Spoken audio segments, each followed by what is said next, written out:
Start చేశాను. అది వేరు. అప్పుడు దాకా మీరు నేర్చుకుంది ఒకటి, ఒకటి వర్మ దగ్గరికి వచ్చేటప్పటికి మళ్ళీ మారిపోయింది. వర్మ గారి దగ్గరికి వచ్చేటప్పుడు స్టడీ క్యామ్లని అవన్నీ ఇవన్నీ ఇవే దగ్గర నుంచి చేశారు. శివ దగ్గర నుంచి. అంటే రాము గారు నాకు ఎస్ఎస్ క్రియేషన్ దగ్గర నుంచి తెలుసు. అది యార్లగారు సురేంద్ర గారు చేశారు కదా. క్షణక్షణం కాదు, Kshanakshanam Durga Arts. Right, Durga Arts. Rao గారి ఇల్లు అని చెప్పి ఎస్ఎస్ క్రియేషన్లో దానికి దగ్గర నేర్చుకుంటా వచ్చేవాడు వర్మ. ఆయన ఎవరు వర్మగా అంటే ఎందుకు క్లోజ్ ఏర్పడిందంటే మా సౌండ్ ఇంజనీర్ గారి అబ్బాయి కొద్ది ప్రత్యేకంగా కృష్ణరాజు గారు కొద్ది ప్రత్యేకంగా చూసేవాళ్ళం వర్మని. అట్లా చేసుకున్న తర్వాత నెక్స్ట్ శివ అనౌన్స్ చేశారు.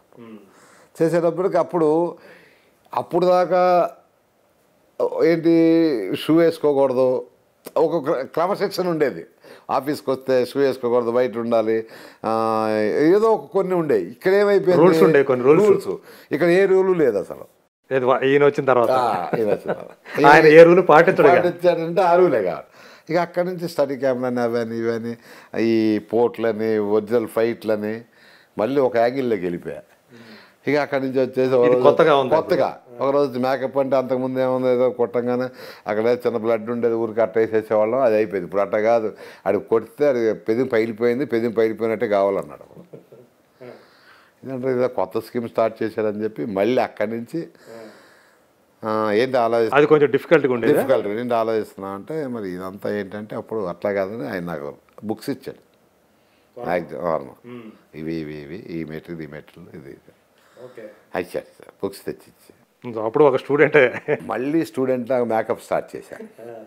చేస్తూ దానికి ఎవరో కృష్ణవంశీ, శివనాగేశ్వరరావు అసిస్టెంట్ అంతా మా కామన్గా పరిగెత్తడం రావటం. కానీ ఆ సినిమా ఎలా చేసామో తెలియదు, అయిపోయింది, పెద్ద హిట్ కొట్టింది. ఇక్కడి నుంచి మళ్ళీ రాముతో ట్రావెల్ చేయాలి. ఆయన కెరీర్ బిగినింగ్ అయితే నాగార్జున గారికి ఇంకొక కెరీర్ టర్నింగ్ అది. అంటే నాగార్జున గారికి అప్పటికే ఉన్నాయి అనుకోండి, గీతాంజలి అంతకు ముందు రిలీజ్ అయినవి ఉన్నాయి కదా. ఒకే సంవత్సరం రిలీజ్ అయింది, 89గా శివ గీతాంజలి వరుసగా రిలీజ్. అక్కడి నుంచి ఈ రాము గారితో ట్రావెల్ చేయడం మొదలుపెట్టాం మా బ్యాచ్ అంతా. గుణశేఖర్ ఏమో హిందీ, చంద్ర కొంత హిందీ బ్యాచ్, తెలుగు బ్యాచ్, ఇట్లా అంతా ఇదంతా ఏమైపోయింది, ఇప్పుడు ఒక ఇంగ్లీష్ ప్రపంచం అయిపోయింది. ఇప్పుడు జాలీగా అందరూ ఎంజాయ్ చేయటం కానీ అంటే ఫ్రీ అనమాట. ఇప్పుడు అంతకుముందు దసరా వస్తున్నారు డైరెక్టర్ గారు అనగానే చేతులు కట్టుకొని, హీరో గారు వస్తున్నారు చేతులు కట్టుకొని, మనకు ఒక గురువులు ఉండేది. ఇదేమైపోయింది, ఫ్రీ బర్డ్. ఇక ఆయనతో ట్రావెల్ చేస్తూ అన్నీ ఈ ఫ్రీగా ఉండటం అనేది బాగా హాయిగా ఉంటుంది కదా. హాయిగా ఉంటుంది. ఫస్ట్ దాంట్లో మనం నేర్చుకుంటానికి అవకాశం ఎక్కువ ఉంటుంది, ఎక్కువ పని నేర్చుకుంటానికి. ఇప్పుడు అంతే కదా, పంచి పైలిపోయిందంటే ఫస్ట్ టైం శివ టైంలో ఆడు నెక్కల్ డస్ట్తో కొడితే ఇక్కడి నుంచి ఇక్కడ పైలిపోతుంది.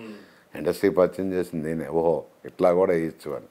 ఆ తర్వాత రాత్రి సినిమాలు, ఆ సినిమాలు, ఈ సినిమాలు, మరి అన్నమయ్య సినిమాలు ఇవన్నీ చేశానంటే రామదాస్ కానీ మన అన్నమయ్య గెటప్ రాఘవేంద్ర గారిది. అప్పుడు నాగార్జున గారి వయసు అంతా ఏంటి, అంత 90 years. వైట్ అండ్ మొత్తం వైట్ వేసి మేకప్, విగ్గు లేదు, ఓన్ కలర్ విగ్గు పెట్టలేదు అసలు, వాడలేదా అన్నమయ్యకి? ఫస్ట్ హాఫ్ లేదు విగ్గు, సెకండ్ హాఫ్ క్లైమాక్స్లో ఉంటుంది.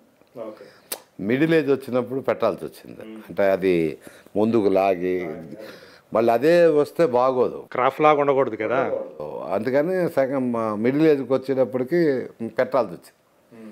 మళ్ళీ అదే దాన్ని మళ్ళీ క్లైమాక్స్లో చేయాల్సి వచ్చింది. ఆయనకి ఇప్పటికి కూడా విగ్గు పెట్టేది ఏం లేదు, అంతా ఓన్ ఎయిర్ బ్రహ్మాండంగా ఉంటుంది ఆయన. అవును, ఆయనకు అవసరం లేదు కదా.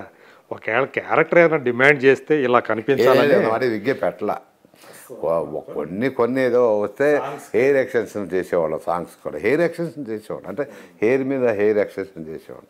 అవును, కొన్ని సినిమాలు కదా, అల్లరి అల్లుడా అట్లాంటి ఆయన ఓన్ హెయిర్ అండి, ఎక్కడ దాకా పెంచుకున్నాడు అప్పుడు ఆయన పెట్టి. హలో బ్రదర్ లేదు ఎక్స్టెన్షన్ లేదు, ఆయనతో ఓన్ హెయిర్.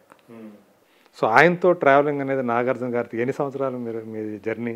శివ దగ్గర నుంచి అండి అప్ టు మొన్న రగడ దాకా, సాయిబాబా దాకా, షిర్డీ సాయిబాబా దాకా శివ దగ్గర నుంచి స్టార్ట్ షిరిడి సాయిబాబా. 89 నుంచి ఆయనతో మొదలైంది జర్నీ. సో నాగార్జున గారితో అంటే ఆయనతో కలిసి ట్రావెల్ అయ్యేటప్పుడు సో మర్చిపోలేని ఏదన్నా మర్చిపోయిన సంగతి ఏమున్నాయండి, ప్రతి క్షణం మర్చిపోలేను. చెప్పడానికి ఏం లేదు, కానీ నన్ను అసలు ఒక మేకప్ మ్యాన్గా చూసేవాడు కాదు ఆయన. ఆయన కానీ వాళ్ళ ఫ్యామిలీస్ కానీ అందరూ కూడా అదే మర్చిపోలేను. అది బయటికి చెప్పలేను. అదంటే ఒక కుటుంబంలో మనిషిలాగా చూసేవాళ్ళంటారా? చూసి అవి బయటికి చెప్పే ఇది కాదండి. అది బయటికి చెప్పాలంటే చాలా ఉంటాయి. కేవలం మేకప్ మ్యాన్ అంటే నెల జీతం ఇవ్వటం అంతటితో అట్లా కాకుండా వేరేగా ఇంకెట్లా ఉండేది? నేను ఏం అడిగినా చేసేవాళ్ళు. మాకేదో జీతం, వీడి పనివాడు, వీడికి జీతం ఇస్తున్నాము అట్లా లేదు. ప్రొడ్యూసర్ల దగ్గర తీసుకునేవాళ్ళం కాదు. మాకు బాబే ఇచ్చేవాడు డబ్బులు సినిమాలకు, అంతేగాని ప్రొడ్యూసర్లు పేమెంట్ తీసుకుంటాం అది ఉండలేదు. మరి ఇప్పుడు ఆయన సినిమాలు కాకుండా వేరే సినిమాలకైనా ప్రొడ్యూసర్లు డబ్బులు తీసుకోము మేము. నేను తీసుకోవాలి ఎంత మట్టుకి. అవునా? నేననేది హీరో ఆయన కాకుండా వేరే సినిమాలు చేశారు కదా, వాటికైతే చీఫ్గా అయితే తీసుకోవాలి కదా. కుర్రోళ్ళ అసిస్టెంట్లకి ఇష్టం అవి మామూలే.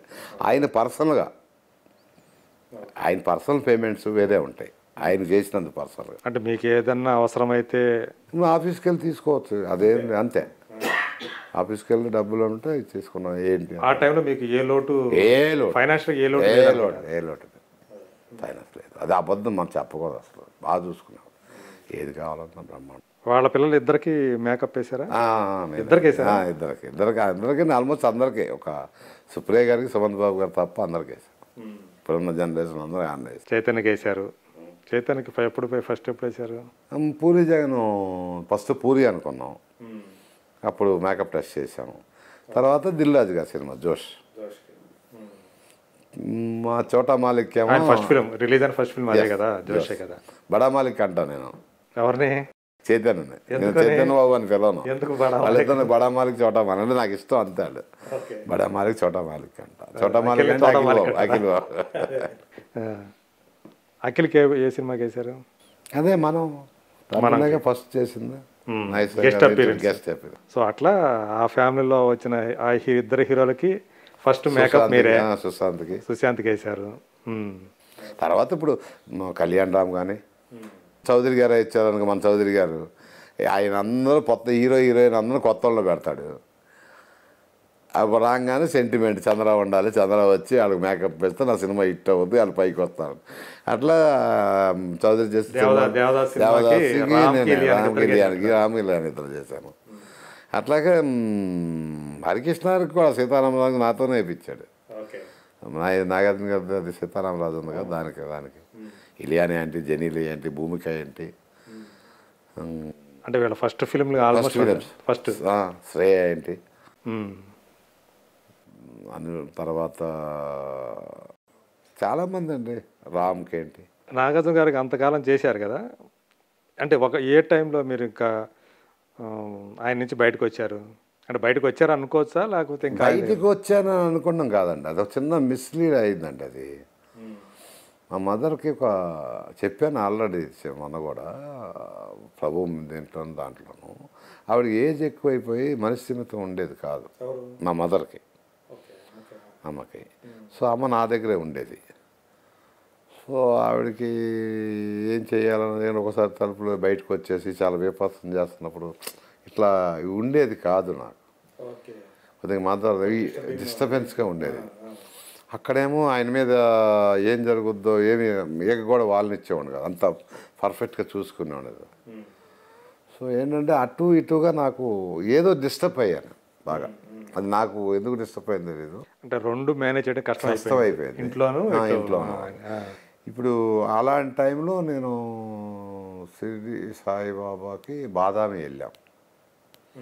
బాదామి వెళ్ళినప్పుడు రాత్రి ఒక 10ంటికో ఇప్పుడు ఫోన్ వచ్చింది, ఇట్లా అమ్మ చాలా సీరియస్ చేస్తుంది అది ఇది. ఈయన లేచి చెప్పడానికి లేదు అంటే దానికి మనం ఎలా ఉంటాం, మా 8:30 దాటిందో తెలుసు కదా. సరే కారు వేసుకుని ఆయన చెప్పకుండా వచ్చేసా, అమ్మ కోసం. బాదామి నుంచి హైదరాబాద్కి వచ్చేసారు. వచ్చిన తర్వాత ఇక్కడ ఇదంతా చూసుకుంటా చేస్తూ ఉంటే అక్కడ ఆయనకి మిస్లీడ్ వచ్చింది, చెప్పకుండా వెళ్ళిపోయాడు. రాత్రిపూట ఏమైనా అయితే ఎవరు రెస్పాన్సిబిలిటీ. ఆయన మా పాయింట్ ఆఫ్ వ్యూ ఆయన ఆలోచించాడు. ఆ గ్యాప్ కలవలేకపోయాను నేను ఇంకా ఆయనతో. అంత ర్యాంప్ మీరు అప్పుడు చెప్పబెట్టుకుని వచ్చినప్పుడు మరి అప్పుడు మరి ఆయన ఎవరు చూసుకున్నారు? అది నా తప్పుగా మా ఇంకో కుర్రోడు ఉన్నట్టు పెట్టే వచ్చాను. బట్ అది మనం చేసిన తప్పుని ఆయనతో ఆ ర్యాంప్ మెయింటైన్ చేయలేదు. కమ్యూనికేషన్ గ్యాప్ వచ్చేసింది ఇక. వచ్చింది. చేసిన తప్పు అని నాకు తెలుసు. అది నాకు ఉన్న సెంటిమెంట్ ఏంటంటే, సెంటిమెంట్ కూడా కాదు, నాకు ఏదన్నా ఇప్పుడు మనిషి చూస్తే చాలా రఫ్గా ఇట్లా ఉన్నాను అనుకుంటారు, కానీ చాలా సున్నితమైన ఇది. ఒక వ్యక్తితో కలవాలి అనుకున్నప్పుడు ఆ వ్యక్తికి నాకు పర్ఫెక్ట్ ఇది ఉంటేనే కలవగలుగుతాను. ఏమాత్రం తేడా వచ్చినా అటు ఇటు కలవలేను నేను. అంటే ఫ్రీగా ఉండలేను, అది భయం మరి న్యాచురల్గా నాకు అలా వచ్చేసి.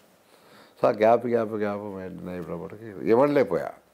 ఆయనేమో నన్ను అనలేదు, కానీ నేనే ఇక లాభం లేదులే, మనం అంత ద్రోహం చేసినప్పుడు.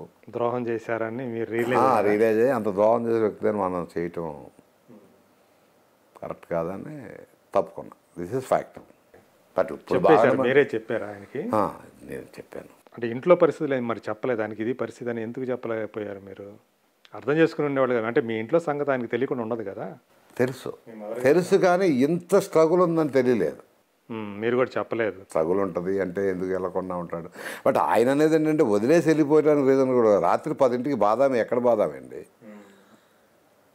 నైట్ కారు వేసుకుని వచ్చేస్తే మధ్యలో యాక్సిడెంట్ అయితే ఏంటి పరిస్థితి? పోనీ తెల్లారి ఆగానే వెళ్ళొచ్చు కదా. అతి మీరులో ఉన్నాం, వెళ్ళిపోయామండి. ఇంకా అంతకంటే ఏం చెప్పాలి, రాత్రి వెళ్ళాం అంతే.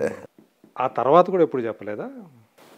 ఇంకా నేను చెప్పలేదండి. ఆ కమ్యూనికేషన్ గ్యాప్ వచ్చేసింది అన్నాను కదా, ఫేస్ టు ఫేస్ నేను చూడలేకపోయాను అంతే. ఎందుకంటే ఆయన్ని నేను ఏదున్నా ధైర్యంగా ఎదిరించేవాడిని, మీ అందరూ తెలుసు. మా మీద చెప్పేసాను. అక్కడి నుంచి ఇక్కడికి వచ్చేటప్పుడు చెప్పలేకపోతున్నాను నేను, ఎందుకంటే మనసులో మీరు తప్పు చేశారనే ఫీలింగ్ ఉంది మీకు. సో ఆయన చెప్పలేకపోతున్నాను. అది కంటిన్యూ చేయటం.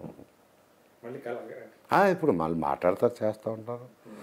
మన మదవేమోత్సవం చేస్తున్నప్పుడు కూడా ఇల్లు అడిగాను, సినిమా చేస్తున్నాను, జాగ్రత్త కొడుకు, బిజినెస్ చూసుకోయాను అన్నీ ఉంటాయి. నా అన్నిటికీ వస్తారు. బాబు వచ్చాడు, చైతన్య బాబు బడమాలికి వచ్చాడు, ఓపెనింగ్ చోటమాలికి వస్తాడు. ఇప్పటికీ అదేం ఉండదండి వాళ్ళకి, అదేం ఉండదు. సో నాగార్జున గారితో కలిసి పనిచేసినప్పుడు మీరు గమనించినటువంటి ఆయన అంటే ఆయన మంచితనం ఏంటి అసలు? అంతా తన